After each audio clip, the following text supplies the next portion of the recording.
A new real estate class is booming right now, and Jack and I call them arena hoods. With billion-dollar stadiums at the core, hotels, office buildings, and new housing are saving America's cities. Football could end the housing crisis. We'll explain. But Jack, just over a year ago, we covered that fascinating story about the city of Detroit, baby. Detroit turned a doom loop into a boom loop, and it's a big success story. And how did they pull this off, man? With sports stadiums. Actually, not just sports stadiums with housing. That's right, Yetis. Detroit, they have a new NFL, NBA, NHL, and MLB stadiums that are all within walking distance of each other. But it's not just Detroit.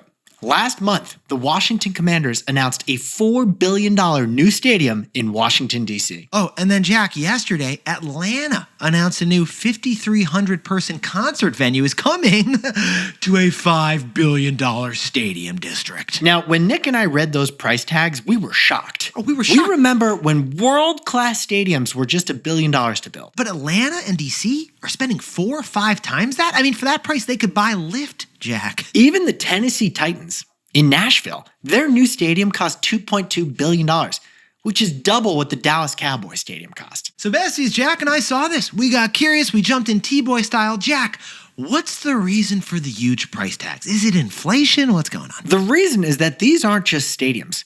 These are entire arena hoods. Arena hoods, arena neighborhoods. Yetis, the housing crisis. It's the most consistent issue across America's cities. The number one reason people leave a city is that they can't afford to live there. So here's what's happening. If you want a city government to approve your new sports stadium, well, then it better include some new housing. Here's the key. At the same time that America has a nationwide housing crisis, our love and demand for live sports, especially football, Extra football, has never been bigger. I mean, so cities are telling NFL owners, you can build a new stadium if you build new housing as well. That's why the Commander Stadium in Washington, D.C. will include 5,000 to 6,000 brand new housing units, including at least 30% affordable housing. And Jack, what about that Atlanta stadium we just mentioned? They're building 1,000 new housing units. And in Tennessee, they're building 1,550 new housing units around the new Titans football stadium. Now, we should point out you're still going to see the occasional suburb stadium that, we've all seen before. The arena that's just an island, surrounded by a vast sea of parking lots. Philadelphia, we can do better. We can do better. But more often these days, we're building entire victory villages right downtown in the city center. We're talking a stadium plus hotels plus apartments plus casinos plus a shopping mall all built in. That's why they cost $5 billion.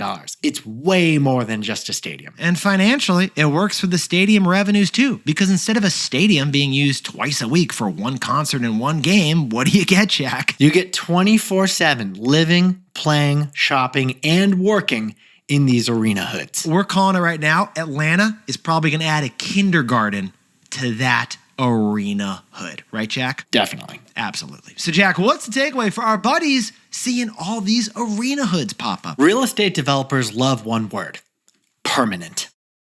Now, Yetis, there's this story that Jack told me when he was in public policy school about the difference between bus stops and train stations when it comes to real estate development. Jack, why don't you share with the Yetis? Nick, if a city adds a subway station or a train stop, that is a permanent move. Okay. And real estate developers will build housing around those stations. But if a city adds just a bus stop, that does not spur investment, because bus stops can be changed anytime. A bus stop is just a sign next to a road. It could switch. What you're saying, Jack, is there's a huge difference between train rails and bus lanes, because train rails are permanent. And around permanent things like train rails, you get huge development from real estate. It's the same thing with stadiums, right? Stadiums are permanent. Real estate developers love permanent. So cities are using sports stadiums to attract real estate developers to make long-term investments in new housing. Or another way to put this is, it is wild, but America's love for football is the key ingredient to solving the housing crisis. Because real estate developers love